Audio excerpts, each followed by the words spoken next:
الحمد لله نحمده ونستعينه ونستغفره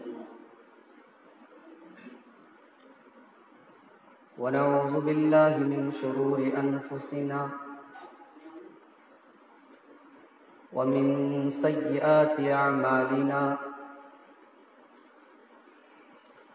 من يهده الله فلا مضل له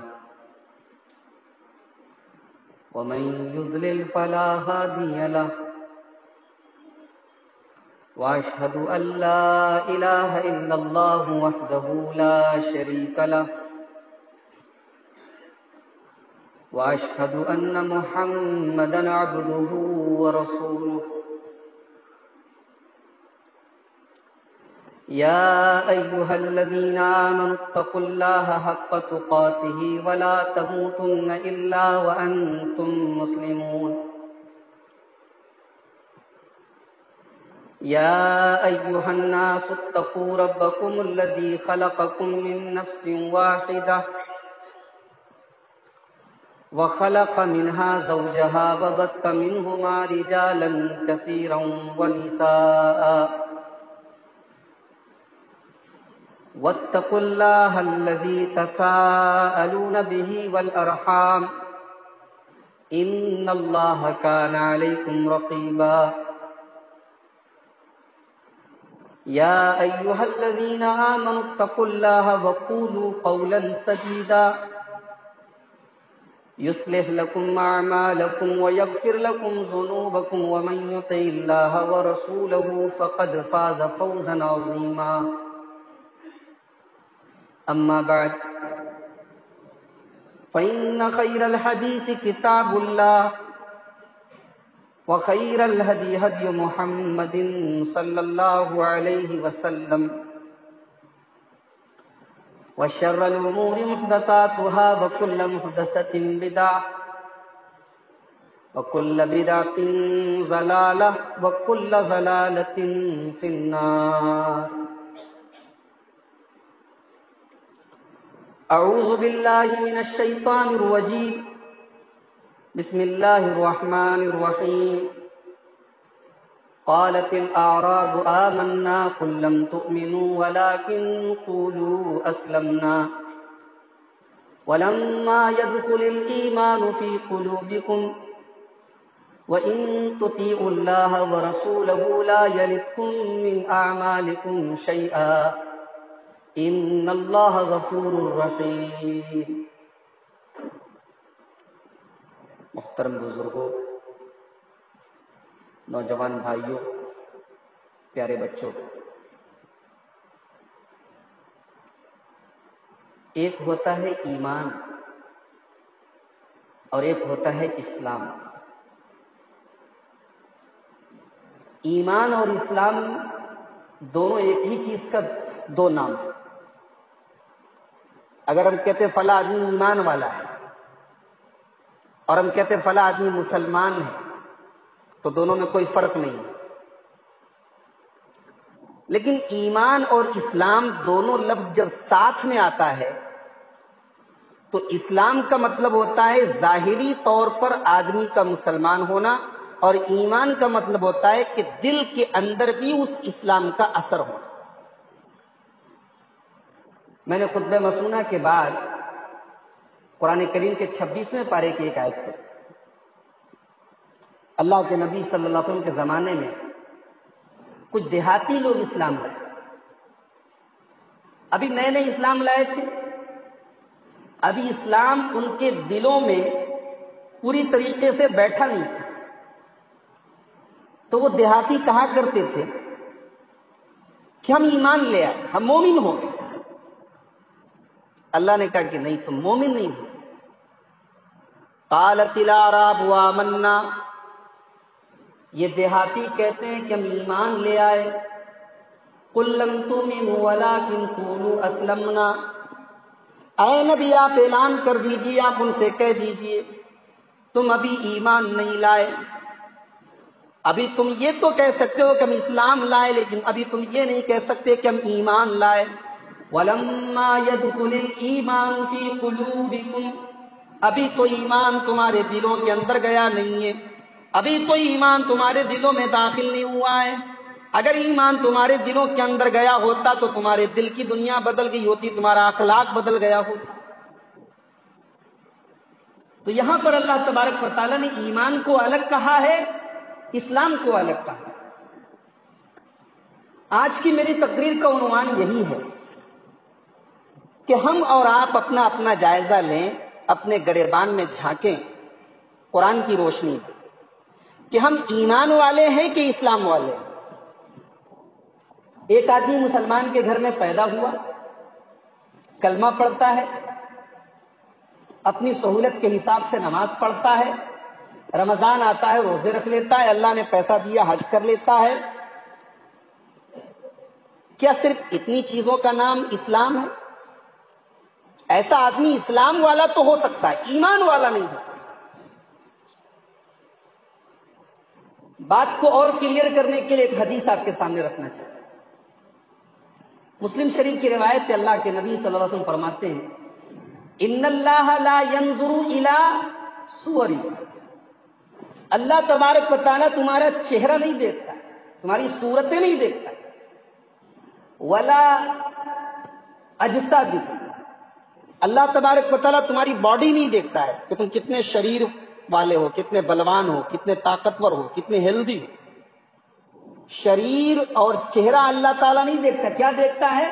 وَلَكِنْ يَنْظُرُ إِلَىٰ قُلُوبِكُمْ وَأَعْمَالِكُمْ، اللہ تعالیٰ دل دیکھتا ہے کہ دل کے اندر ایمان گیا ہے کہ نہیں۔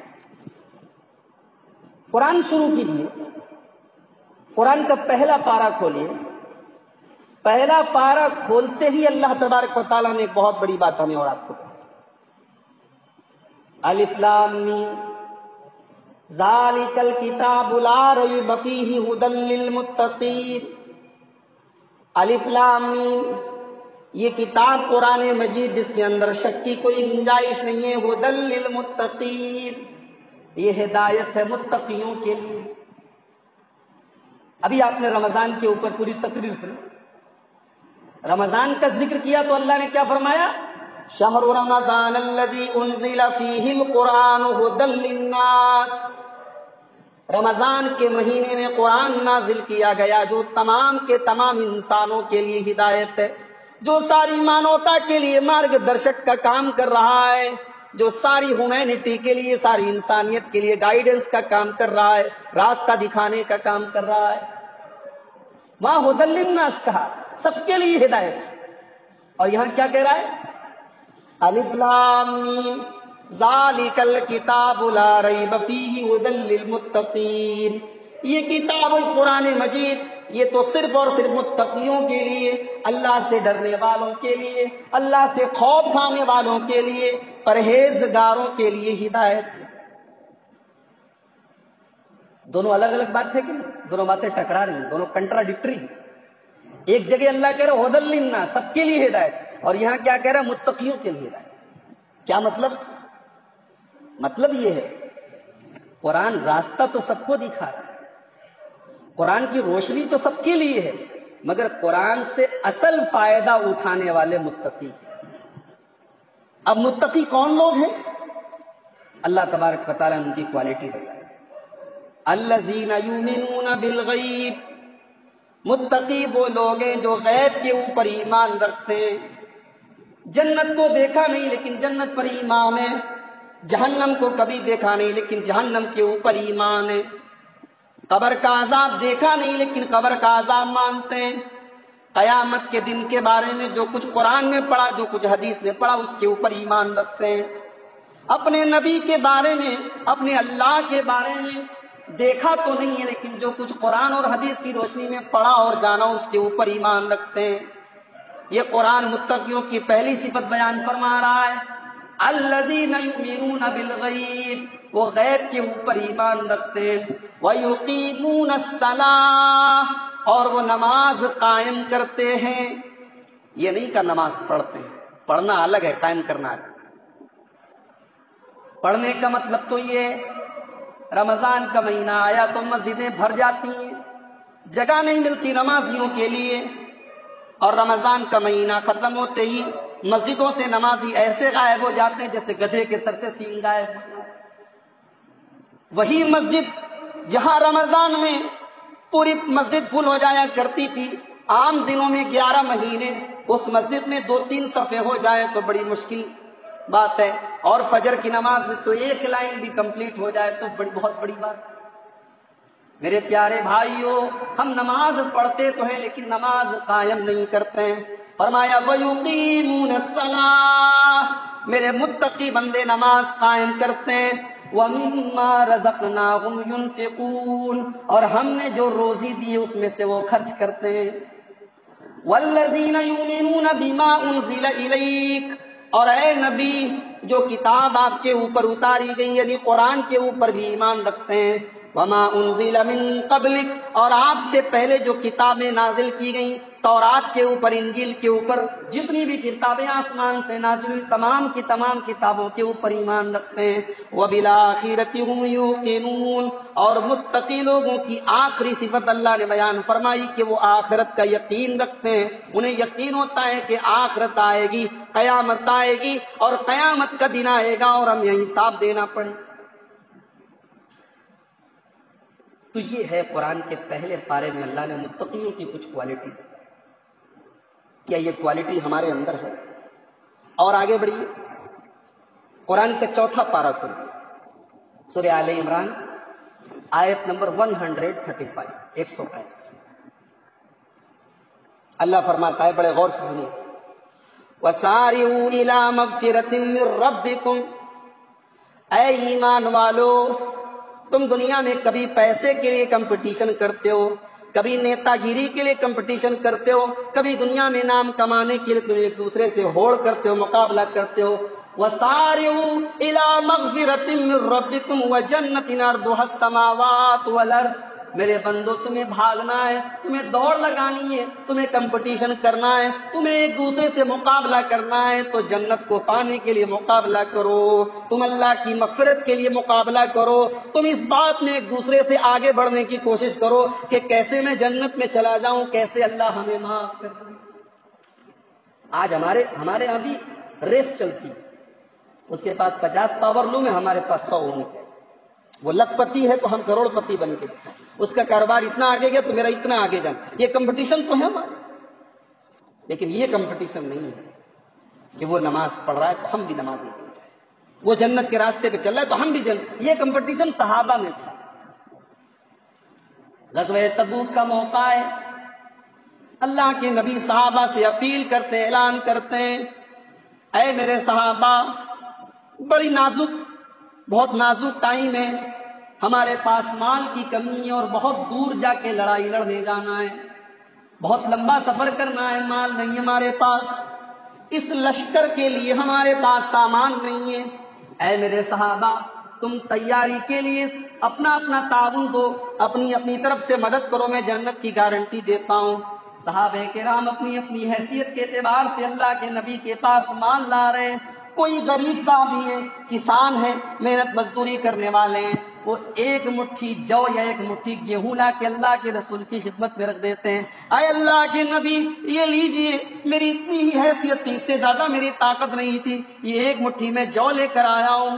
مذاق اڑانے والے منافقین مذاق اڑاتے تھے، دیکھو یہ ایک مٹھی گیہوں کے ذریعے اسلام کی مدد کرنے آئے ہیں، لیکن قرآن میں اللہ نے کہہ دیا کہ اللہ تعالیٰ تو نیت دیکھتا ہے، ان کے دلوں میں اسلام کے لیے قربانی کا جو جذبہ ہے، وہ ایک مٹھی گیہوں اور ایک مٹھی جو دے کر جو قربانی دے رہے ہیں، وہ بڑے بڑے دولت والوں کی قربانی سے بھی آگے۔ حضرت عمر فاروق آتے ہیں، اپنے گھر کا سارا سامان اکٹھا کرتے ہیں، سارے سامان کو 2 حصے میں ڈیوائیڈ کرتے ہیں، ایک حصہ گھر میں چھوڑ دیتے ہیں، دوسرا حصہ ایک بوریے کے اندر، تھیلے کے اندر باندھ کے اللہ کے نبی کے پاس لا کے رکھ دیتے ہیں، نبی اکرم کے پاس لا کے رکھ دیتے ہیں۔ اللہ کے نبی پوچھتے ہیں، اے عمر یہ کیا لے کر آئے ہو؟ اپنے گھر والوں کے لیے کچھ چھوڑا ہے کہ سب کچھ لے کے چلے آئے ہو؟ کہا ہے اللہ کے نبی آپ فکر نہ کریں، آدھا لے کے آیا ہوں، آدھا گھر والوں کے لیے چھوڑ کے آیا ہوں۔ عمر فاروق کہتے ہیں کہ میرے دل میں یہ خیال پیدا ہوا، ہمیشہ تو نیکی کے معاملے میں، جنت کے معاملے میں، اللہ کے دین کے معاملے میں ابو بکر کا نمبر آگے نکل جاتا ہے، میں پیچھے رہ جاتا ہوں۔ آج تو ابو بکر بھی میرا مقابلہ نہیں کر پائیں گے، میں تو اپنے گھر کا آدھا سرمایہ لے کر آ گیا ہوں، آج تو ابو بکر بھی مجھ سے آگے نہیں بڑھ سکتے۔ تھوڑی دیر کے بعد ابو بکر صدیق رضی اللہ تعالیٰ عنہ تشریف لاتے ہیں، وہ بھی ایک بورے کے اندر، ایک تھیلے کے اندر اپنا سامان لے کے آئے، نبی اکرم کے سامنے رکھ دیتے ہیں۔ اللہ کے نبی سوال کرتے ہیں، ماں ابقیت لأہلک، اے ابو بکر اپنے گھر والوں کے لیے کیا چھوڑا ہے؟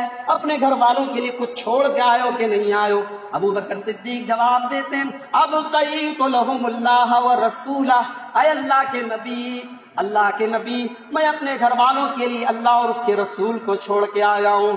اے اللہ کے نبی میں نے ایک پھوٹی کوڑی بھی اپنے گھر میں نہیں چھوڑی ہے، جو بھی مال تھا، جو بھی سرمایہ تھا، میں سب لے کر آیا ہوں۔ آج اسلام کو میرے مال کی ضرورت ہے، آج اسلام کو میری ضرورت ہے، گھر میں مال نہیں ہے، پیسہ نہیں، اللہ انتظام کر دے گا۔ اے اللہ کے نبی میں اللہ کے بھروسے سب کچھ چھوڑ کے آیا ہوں۔ عمر فاروق کی آنکھوں میں آنسو آ جاتے ہیں، عمر فاروق رونے لگتے ہیں، اے ابو بکر یقین ہو گیا، سمجھ گیا، میں نیکی کے معاملے میں کبھی تم سے آگے نہیں بڑھ سکتا، میں جنت کے معاملے میں، دین کے معاملے میں کبھی تم سے آگے نہیں بڑھ سکتا۔ کمپٹیشن، وہ کمپٹیشن کی بھاونا آج ہمارے اندر ہے، دنیا کے لیے، کاروبار کے لیے، مال کے لیے، پیسے کے لیے، نام کے لیے ہے۔ اللہ تبارک و تعالیٰ سورہ آل عمران کی آیت نمبر 135 میں کہہ رہا ہے، وَسَارِعُوا إِلَىٰ مَغْفِرَةٍ مِّن رَّبِّكُمْ، میرے بندو تم کمپٹیشن کرو، تم مقابلہ کرو اپنے رب کی مغفرت کو پانے کے لیے، اپنے رب کی بخشش کو پانے کے لیے اور جنت کو پانے کے لیے، جو جنت زمین و آسمان سے بھی زیادہ چوڑی ہے۔ اعدت للمتقین، اور اللہ تعالیٰ نے اس جنت کو ریڈی کر دیا ہے، تیار کر دیا ہے، لیکن یہ جنت سب کو نہیں ملے گی، یہ متقیوں کو ملے گی۔ اب متقی کون لوگ ہیں؟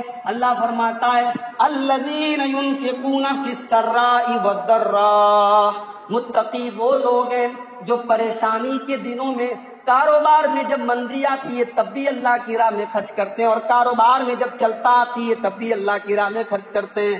خوشحالی کے دنوں میں بھی ان کو اللہ یاد رہتا ہے اور پریشانی کے دنوں میں بھی اللہ یاد رہتا ہے۔ یہ بھی بہت بڑا امتحان ہے کہ آدمی جب خوشحال ہوتا ہے تو اللہ کو بھولتا ہے، پریشانی میں اللہ یاد آتا ہے، کاروبار جب چلتا نہیں تب اللہ یاد آتا ہے، اور جب چلنے لگتا ہے تب آدمی اللہ کو یاد ہوتا ہے۔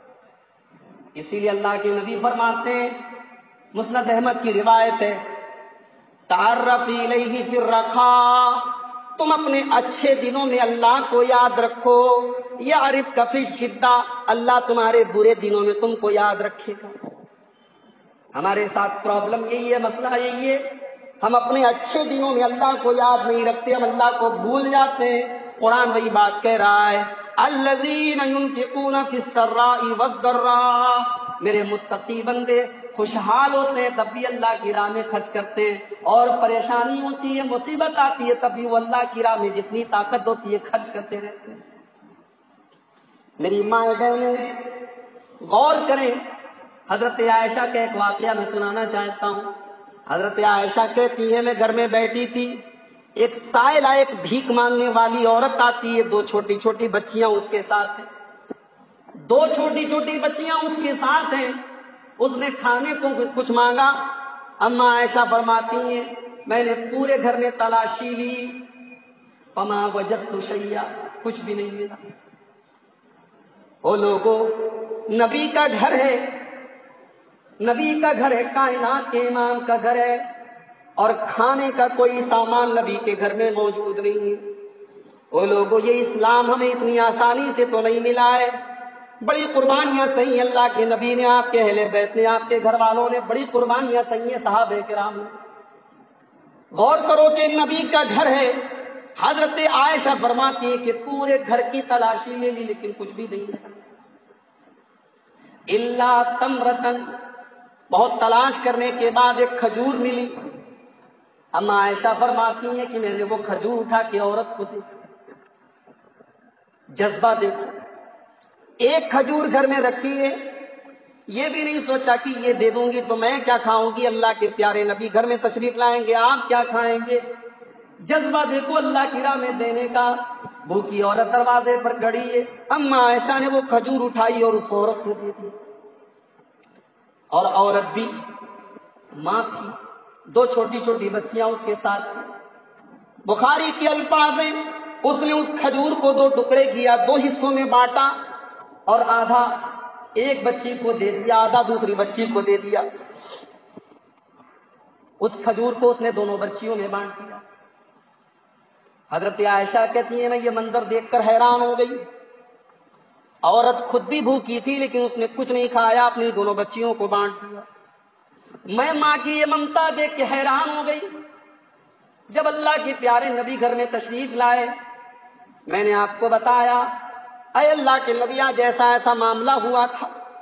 پیارے نبی نے فرمایا اے عائشہ من ابتلی من هذه البنات شیئا, اے عائشہ لڑکیوں کی پرورش کرنا, بیٹیوں کی پرورش کرنا یہ کوئی آسان کام نہیں ہے. یہ اللہ تعالیٰ کی طرف سے بہت بڑا امتحان ہے, بہت بڑی آزمائش ہے. اور اللہ تعالیٰ جس کو اس امتحان میں ڈال دے, جس کو اللہ تعالیٰ بیٹی دے کر اس کو امتحان میں ڈال دے اور اس امتحان میں وہ پاس ہو جائے, اپنی بیٹیوں کی وہ صحیح تربیت کرے, صحیح پرورش کرے, اچھی جگہ ان کی شادی کر دے, ان کا انتظام کر دے. کن لہو سترم من النار, اے عائشہ وہ لڑکیاں اپنے ماں باپ کو جہنم سے بچانے کا کام کریں گی. کل قیامت کے دن وہ جہنم سے بچانے کا کام کریں گی. وہ اللہ کی بارگاہ میں سفارش کریں گی اے اللہ یہ ہمارا باپ ہے, یہ ہماری ماں ہے, اس نے ہمیں بڑے پیار سے, بڑے لاڈ پیار سے پالا تھا, بڑے اچھے طریقے سے ہماری تربیت کی تھی, ہمارا انتظام کیا تھا, اللہ تو ان کو جہنم سے بچا دے. اور کیجیے, گھر میں کھانے کو کچھ نہیں ہے, حضرت عائشہ نے ایک کھجور اٹھا کے اس عورت کو دی. یہ متقی لوگوں کی پہچان ہے. الذین ينفقون فی السراء والضراء, وہ اچھے دنوں میں بھی اللہ کی راہ میں خرچ کرتے ہیں, پریشانی کے دنوں میں بھی اللہ کی راہ میں خرچ کرتے ہیں.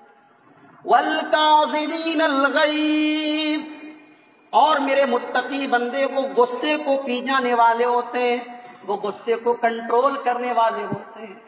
کتنی طلاق ہے, کتنی طلاقیں ہو جاتی ہیں, پریوار اجڑ جاتے ہیں, گھر تباہ ہو جاتے ہیں اسی غصے کو کنٹرول نہ کرنے کی وجہ سے. میرے بھائیو غصہ تو فطری چیز ہے, غصہ آ سکتا ہے, مگر غصے کو دبا لینا, غصے کو پی جانا. اسی لیے اسلام یہ کہتا ہے کہ اگر آدمی غصے کی حالت میں مومنٹ میں ہے, چل رہا ہے تو رک جائے, چل رہا ہے تو رک جائے, کھڑا ہے تو بیٹھ جائے, بیٹھا ہے تو لیٹ جائے, پانی پی لے, اعوذ باللہ من الشیطان الرجیم پڑھ کے اپنے غصے کو ٹھنڈا کرے. غصہ اتنی خطرناک چیز ہے کہ غصے کے عالم میں انسان کیا بولتا ہے, کتنی طلاق ہو جاتی ہے, کتنا مرڈر ہو جاتا ہے, کتنے قتل ہو جاتے ہیں غصے کے عالم میں. اللہ فرماتا ہے میرے متقی بندے, ان کو بھی غصہ آتا ہے, وہ بھی انسان ہوتے ہیں, لیکن وہ غصے کو پی جانے والے ہوتے ہیں. اللہ کے پیارے نبی ایک حدیث میں فرماتے ہیں لیس الشدید بالسرعہ, پہلوان وہ نہیں ہے جو دوسرے کو اٹھا کے پٹک دے, پہلوان وہ نہیں ہے جو کشتی میں کسی کو پچھاڑ دے. انما الشدید الذی یملک نفسہ عند الغضب, پہلوان تو وہ ہے جو غصے کے وقت اپنے آپ کو کنٹرول کر لے, اپنے آپ کو قابو کر لے. تو غصے کو پی جاتا ہے. والعافین عن الناس, اور وہ لوگوں کو درگزر کر دیتے ہیں, معاف کر دیتے ہیں. بیوی سے کوئی غلطی ہو جائے, اولاد سے کوئی غلطی ہو جائے, کام کرنے والے نوکروں سے کوئی غلطی ہو جائے, زندگی یہ غلطیاں ہو سکتی ہیں, وہ ایک ایک غلطی پر حساب نہیں لیتے, وہ معاف کر دینے والے ہوتے ہیں. ہمارے ساتھ کسی نے کوئی زیادتی کر دی, کسی نے ہمارا حق مار دیا, ہم ایک ایک بات کی شکایت لے کر بیٹھے رہتے ہیں, زندگی بھر نہ بولنے کی قسم کھا لیتے ہیں, رشتہ توڑ دیتے ہیں. کتنے بھائی بہن ہیں بات چیت بند ہے, کتنے بیٹے اور باپ ہیں بات چیت بند ہے.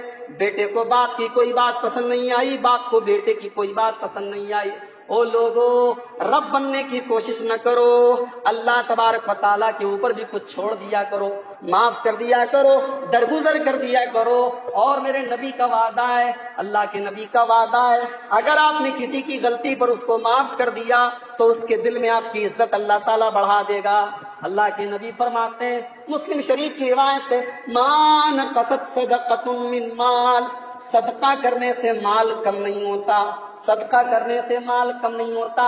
وما زاد اللہ عبدا بعفو الا عزا، اور جب بندہ کسی کو معاف کر دیتا ہے تو اللہ اس کی عزت کو اور بڑھا دیتا ہے۔ وما تواضع احد الا للہ الا رفعہ اللہ، اور اللہ کے رسول فرماتے ہیں کہ جو اپنے آپ کو جھکا کے رکھتا ہے، جو اپنے اندر نرمی پیدا کرتا ہے، جو تکبر نہیں کرتا، جو گھمنڈ نہیں کرتا، اللہ اس کو اور اونچا مقام دیتا ہے اور اس کو بلندی دیتا ہے۔ یہ حدیث بتا رہی ہے معاف کر دینے سے عزت بڑھتی ہے۔ وہی بات قرآن کہہ رہا ہے، وَالْعَافِينَ عَنِ النَّاسِ، میرے متقی بندے تو لوگوں کو معاف کر دیتے ہیں۔ واللہ یحب المحسنین، اور اللہ تعالیٰ ایسے ہی نیک لوگوں سے محبت کرتا ہے۔ اور آگے فرمایا، والذین اذا فعلوا فاحشۃ، اور میرے متقی بندوں کی ایک پہچان یہ بھی ہے، جب ان سے کوئی گندا کام ہو جائے، جب ان سے کوئی غلط کام ہو جائے، او ظلموا انفسہم، یا وہ اپنی جانوں کے اوپر ظلم کر لیں، یہ نہیں کہا کہ متقی بندوں سے گناہ نہیں ہوتا، متقی ہیں، پرہیزگار ہیں، لیکن ان کے بارے میں بھی اللہ کہہ رہا ہے کبھی اگر ان سے کوئی غلطی ہو جائے، کوئی گناہ کا کام ہو جائے، وہ اپنی جانوں کے اوپر اگر ظلم کر لیں، کوئی نافرمانی کا کام کر لیں، ذکر اللہ، تو فوراً ان کو اللہ یاد آ جاتا ہے، فوراً وہ اللہ کو یاد کرتے ہیں، فاستغفروا لذنوبہم، اور اللہ سے اپنے گناہوں کی معافی مانگتے ہیں، اپنے گناہوں کی مغفرت طلب کرتے ہیں، توبہ کرتے ہیں۔ اور اللہ تعالیٰ ایک سوال کر رہا ہے، میرے بندو وَمَن يَغْفِرُ الذُّنُوبَ إِلَّا اللَّهُ، اگر میں تمہارے گناہوں کو معاف نہیں کروں گا تو کون کرے گا؟ میرے علاوہ کس کے دربار میں تم اپنا سر جھکاؤ گے؟ میرے علاوہ تم کس کے آگے ہاتھ پھیلاؤ گے؟ وَمَن يَغْفِرُ الذُّنُوبَ إِلَّا اللَّهُ، میرے علاوہ تمہیں کوئی معاف نہیں کر سکتا ہے۔ وَلَمْ يُصِرُّوا عَلَىٰ مَا فَعَلُوا وَهُمْ يَعْلَمُونَ، اور اللہ فرماتا ہے کہ میرے متقی بندے غلطی کرنے کے بعد جمے نہیں رہتے بلکہ توبہ کر لیتے ہیں۔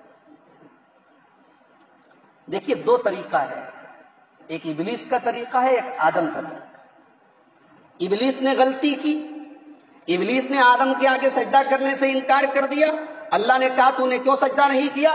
تو ابلیس نے، کہتے ہیں جس کو ایک تو چولی اوپر سے سینہ، ایک تو غلطی کی، ایک تو گناہ کیا، اور اس پر تو کیا کہتا ہے؟ نہیں کروں گا، کہا کہ نہیں کروں گا، میں کیوں کروں؟ میں آگ سے پیدا، آدم مٹی سے پیدا، میں کیوں کروں آدم کے آگے سجدہ؟ اور دوسری طرف غلطی ہمارے باپ آدم سے بھی، اللہ نے کہا اس پیڑ کے قریب نہ جانا، آدم علیہ السلام اس پیڑ کو، شیطان کے بہکاوے پر اس پیڑ کے پھل کو کھا لیتے ہیں، نتیجہ کیا نکلتا ہے؟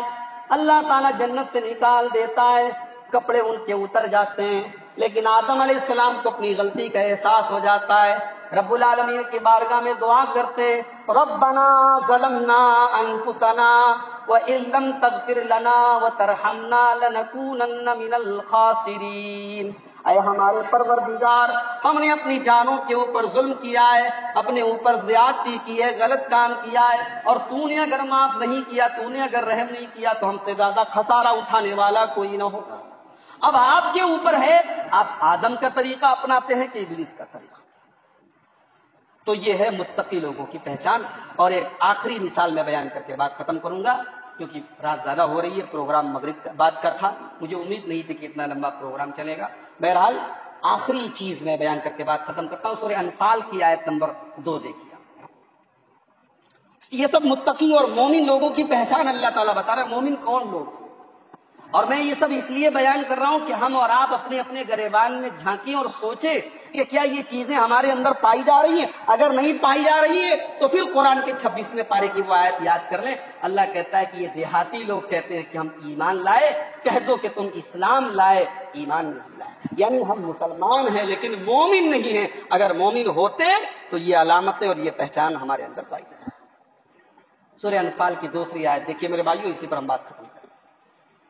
انما المؤمنون الذین اذا ذکر اللہ وجلت قلوبہم، فرمایا کہ مومن تو وہ ہیں، ایمان والے تو وہ ہیں، الذین اذا ذکر اللہ، جب اللہ کا ذکر ہوتا ہے، جب اللہ کا نام لیا جاتا ہے، وجلت قلوبہم، تو ان کے دل لرز جاتے ہیں، ان کے دل کانپ جاتے ہیں، اللہ تعالیٰ کی عظمت کو، اللہ کے مقام کو یاد کر کے وہ ڈر جاتے ہیں۔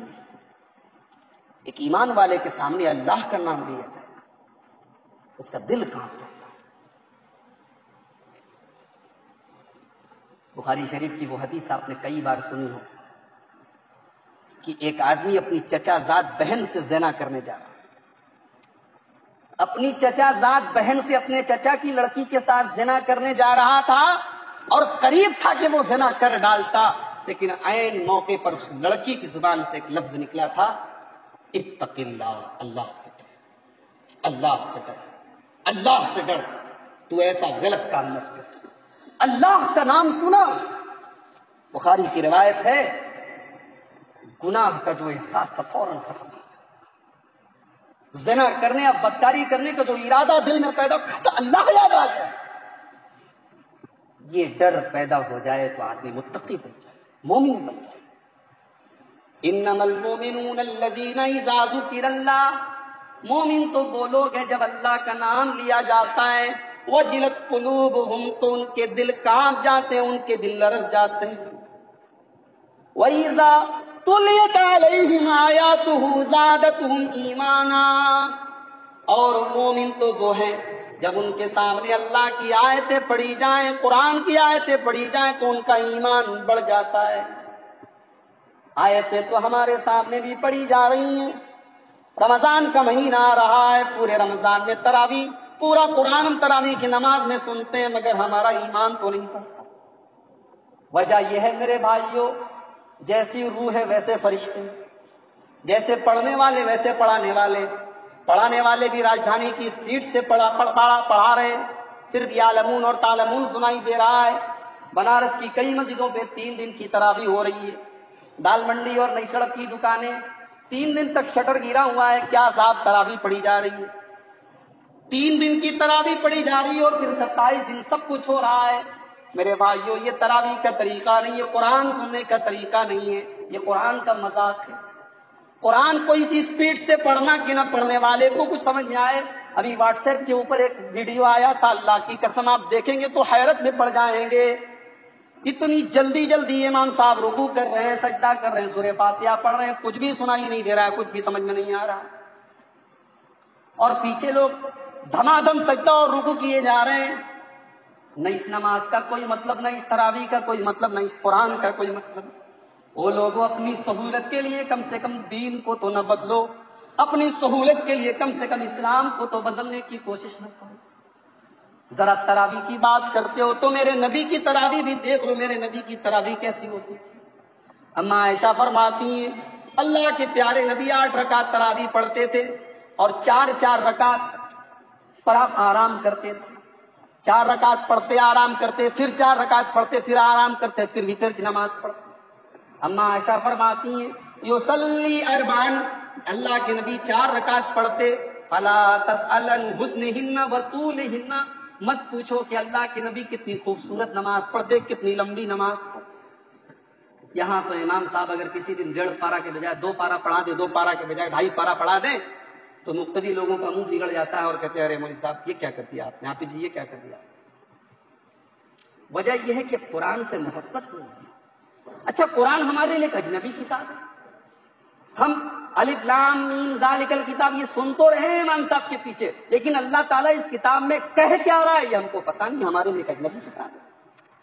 میری آپ سب سے ایک چھوٹی سی گزارش ہے، اگر آپ چاہتے ہیں کہ یہ رمضان جو ہماری زندگی میں آنے والا ہے یہ ہماری زندگی کا سب سے بہترین رمضان بنے، تو میری ایک چھوٹی سی رائے ہے، آپ کی مسجد پر تراویح میں جتنا بھی قرآن پڑھا جاتا ہے، آپ اتنا قرآن معنی اور مطلب کے ساتھ، ترجمے کے ساتھ گھر سے پڑھ کے تب تراویح پڑھنے جائیں، اور پھر دیکھیں کہ کیا فرق ہوتا ہے۔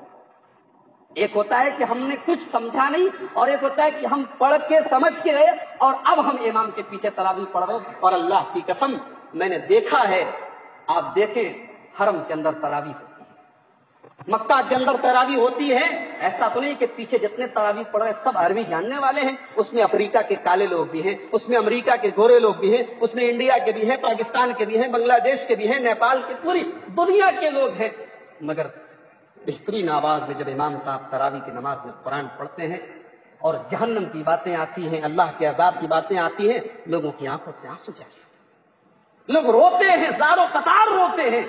میرے بھائیوں، یہ قرآن کوئی معمولی کتاب نہیں، یہ قرآن کوئی معمولی کتاب نہیں، یہ رب کا کلام ہے، یہ اللہ کا کلام ہے۔ اور جس کتاب کے بارے میں اللہ نے فرمایا لو انزلنا هذا القرآن على جبل لرأيته خاشعا متصدعا من خشية الله، اگر اس قرآن کو ہم نے کسی پہاڑ کے اوپر بھی اتارا ہوتا تو پہاڑ بھی اللہ کے ڈر سے چور چور۔ ارے ہمارے دل کی کیا اوقات ہے، ہمارا دل تو گوشت کا اور گوشت پوست کا بنا ہوا ہے، اللہ کہہ رہے پہاڑ پر اتارتے تو پہاڑ چور چور۔ تو یہ ایک کام کریں آپ، اگر آپ کی مسجد کو 2 پارا تراویح ہو رہی ہے، آپ ٹائم نکالیں، 1 گھنٹہ لگے، 2 گھنٹہ لگے، 3 گھنٹہ لگے، رمضان ہے کس لیے؟ رمضان صرف کام کرنے کے لیے، دھندا کرنے کے لیے اور 13 گھنٹے بھوکے رہنے کے لیے تھوڑی ہے۔ رمضان عبادت کا مہینہ ہے، رمضان قرآن کا مہینہ ہے۔ اس مہینے میں آپ قرآن کو ٹائم دیجیے، قرآن کے لیے ٹائم نکالیے، اور جتنے پارا آپ یہاں تراویح ہو رہی ہے اتنے پارا کو آپ مانا اور مطلب کے ساتھ، میں یہ نہیں کہتا آپ عربی سیکھ لیجیے، آپ علامہ بن جائیے، مولانا بن جائیے، نہیں، آپ اتنا تو کر سکتے ہیں، اردو اگر آپ کو آتی ہے آپ پورے 2 پارا کا آپ ترجمہ مانا مطلب پڑھ کے، اور اس کے بعد آپ دیکھیے کتنا فرق ہے آپ کی تراویح پہلے کی تراویح میں اب کی تراویح۔ اچھا، بہت سارے ایسے بھی لوگ ہیں ماشاءاللہ جن کو اردو بھی نہیں آتی، ایسے لوگ بھی تو ہیں کہ وہ اردو ترجمہ بھی نہیں پڑھ سکتے، ان کو میری رائے یہ ہے، موبائل کا زمانہ ہے، موبائل کا زمانہ ہے، الحمدللہ ہر چیز موجود ہے، آپ یوٹیوب پر ڈال دیں قرآن پہلا پارا وتھ ٹرانسلیشن یا اردو ترجمہ، پورے پہلے پارے کا اردو ترجمہ ہے، آپ ایئر فون لگا کے پاور لوم بھی چلائیں، اپنا کام بھی کریں، اور قرآن کے پورے پہلے پارے کا ترجمہ آپ سن لیں، اور اس کے بعد آپ امام صاحب کے پیچھے تراویح پڑھیں۔ میرے بھائیوں، مجھے یقین ہے کہ آپ کی تراویح میں فرق آئے گا، قرآن کی آیتیں پڑھی جائے تو اللہ فرماتا ہے ایمان بڑھ جاتا ہے، وَإِذَا تُلِيَتْ عَلَيْهِمْ آيَاتُهُ زَادَتْهُمْ ایمانا۔ اور تیسری چیز اللہ نے بیان فرمائی وَعَلَىٰ رَبِّهِمْ يَتَوَكَّلُونَ، اور میرے مومن بندے وہ ہیں جو اپنے رب کے اوپر بھروسہ کرتے ہیں۔ رب کے اوپر کون بھروسہ نہیں کرتا؟ ہم سب یہ کہیں گے کہ ہم بھی اللہ کے اوپر بھروسہ کرتے ہیں، بھروسہ تو کرتے ہیں، مگر جب آزمائش کی گھڑی آتی ہے تو ڈھلمل یقین ہو جاتے ہیں، تب کوئی گنڈا بھی پہننے لگتا ہے، کوئی تعویذ بھی پہننے لگتا ہے، کوئی ادھر ادھر بھی جانے لگتا ہے۔ توکل کا مطلب یہ، اللہ کی ذات پر یقین کا مطلب یہ ہے کہ جتنے جائز طریقے ہیں وہ سارے طریقے اپنا لیے جائیں اور اس کے بعد اللہ کی ذات کے حوالے کر دیں۔ توکل کا، بھروسے کا یہ مطلب نہیں ہم بیمار ہیں تو ہم دوا نہ کھائیں، ہم ڈاکٹر کے یہاں علاج نہ کریں، نہیں، علاج کرائیں، دوا کھائیں، کوئی ناجائز کام نہ کریں، کوئی ایسا کام کسی ڈھونگی بابا کے پاس نہ جائیں، کسی ڈھونگی پیر کے پاس نہ جائیں، اپنی آخرت اپنا ایمان نہ برباد کریں، اللہ کی ذات پر بھروسہ کریں۔ شادی ہو گئی ہے، علاج کرا لیا، بیوی کا چیک اپ کرا لیا، اپنا چیک اپ کرا لیا، اولاد نہیں ہو رہی، اب لوگ کہہ رہے ہیں مخدوم سے چلے جاؤ اولاد ہو جائے، لوگ کہہ رہے ہیں ایک بار اجمیر کا چکر لگا لو اولاد ہو جائے۔ اب یہ لوگوں کے کہنے پر جائیں گے تب تو بہت کچھ ہو سکتا ہے۔ بھائی دنیا میں بہت سارے لوگ ہیں، ہمارے بنارس میں، بنارس کو کہا جاتا ہے پورے ہندوستان کا بلکہ پوری دنیا کا سب سے بڑا تیرتھ استھل، ہمارے غیر مسلم بھائیوں کی سب سے مقدس جگہ مانی جاتی ہے بنارس، ان کے بڑے بڑے عبادت خانے ہیں بنارس میں، اور آپ دیکھیں ننگے پیر بغیر جوتے کے، بغیر چپل کے، مدراس سے، تمل ناڈو سے، حیدرآباد سے، کہاں کہاں سے ان کے لوگ آتے ہیں اور بڑی عقیدت سے جا کے ماتھا ٹیکتے ہیں اور گنگا میں نہاتے ہیں۔ کیا ان کی مرادیں نہیں پوری ہوتی ہیں؟ بے شمار ان میں سے ہیں جن کی مرادیں پوری ہوتی ہیں۔ تو کیا نعوذ باللہ ہمارا یہ عقیدہ ہے کہ ان کو اگر اولاد مل رہی ہے نعوذ باللہ تو کیا کاشی وشوناتھ بابا ان کو اولاد دے رہے ہیں؟ نہیں، اولاد دے رہا ہے اللہ، ان کی بگڑی بنا رہا ہے اللہ، مگر اللہ ان کے شرک میں اور زیادہ ان کو مضبوط کر رہا ہے کہ لے اب تیرا شرک تو اور گہرا ہو گیا، تیرا غیر اللہ کے اوپر اللہ کو چھوڑ کے جس کو تو نے اپنا معبود بنایا ہے اس کے اوپر تیرا ایمان تو اور مضبوط ہو گیا۔ یہی حال ہمارے کچھ مسلمان بھائیوں کا. وہ مثال دیتے ہیں کہ ارے اگر یہ غلط ہے تو فلاں کو اولاد کیسے ہو گئی. میرے بھائیوں وَعَلَىٰ رَبِّهِمْ يَتَوَكَّلُونَ، اللہ کی ذات پر بھروسہ کرنے کا مطلب ہی یہی ہوا کہ ہم نے جائز طریقہ اپنا لیا، اب اس کے بعد ہم نے اللہ کے حوالے کر دیا. اللہ نے مقدر میں لکھا ہوگا اولاد ہوگی، نہیں لکھا ہوگا. دنیا میں بہت سارے لوگ آئے جن کو اللہ نے اولاد نہیں دیا، اولاد کی سکھ سے محروم رہے. تو یہ 3 چیزیں اللہ نے سورہ انفال کی ان آیتوں میں بیان کی. میرے بھائیوں وقت زیادہ ہو گیا ہے، آئیے ہم اللہ سے دعا کریں رب العالمین ہم سب کو جو باتیں بیان کی گئیں، جو تقریریں بیان کی گئی رمضان کے تعلق سے، بڑی اہم باتیں، اہم مسائل آپ کے سامنے بیان کیے گئے. تھوڑی سی گفتگو میں نے بھی رمضان کے تعلق سے کی ہے. اللہ تعالیٰ ان تمام باتوں پر ہم سب کو عمل کرنے کی توفیق عطا فرمائے. اللہ تعالیٰ ہمیں اسلام والا ہی نہیں بلکہ ایمان والا بننے کی توفیق عطا فرمائے. اللہ ہمارے دلوں میں اپنا تقوی اور اپنا ڈر پیدا فرمائے. اللہ وہ صفات جو قرآن کے اندر مومنوں کی بیان کی گئی، اللہ وہ صفات ہم سب کو اپنے اندر پیدا کرنے کی توفیق عطا فرمائے. اللہ ہماری روزی روٹی میں برکت پیدا فرمائے. اللہ ہمارے کاروبار میں برکت پیدا فرمائے. اللہ ہمیں حلال روزی کھانے اور کمانے کی توفیق عطا فرمائے.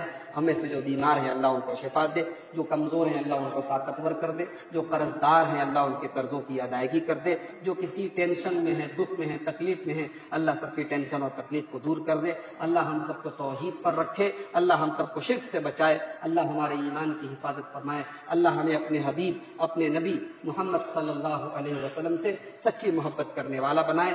اللہ اس رمضان کو ہماری زندگی میں برکتوں کی خوشخبری والا مہینہ بن کر ہمارے لیے اللہ تعالیٰ ایک برکتوں والا مہمان ہمارے لیے بنائے. اللہ اس رمضان کو ہماری زندگی کا سب سے بہترین رمضان بنا دے. اللہ ہمیں ایسا بنا دے کہ اس رمضان کے بعد ہم بخشائے ہو جائیں. اللہ ہمیں اپنی مغفرت کا حقدار بنا دے. اللہ اس رمضان میں ہمیں قرآن سے اپنا تعلق مضبوط کرنے کی توفیق دے. اللہ تراویح کی نماز پورے رمضان ہمیں قائم کرنے کی توفیق دے. اللہ اس رمضان کی طاعت راتوں میں ہمیں راتوں میں جاگ کے عبادت کرنے کی توفیق دے. اللہ اس رمضان میں ہمیں روزے اور دیگر تمام عبادات کو صحیح طریقے سے انجام دینے کی توفیق عطا فرمائے. آمین. وآخر دعوانا الحمدللہ رب العالمین. السلام علیکم ورحمۃ اللہ.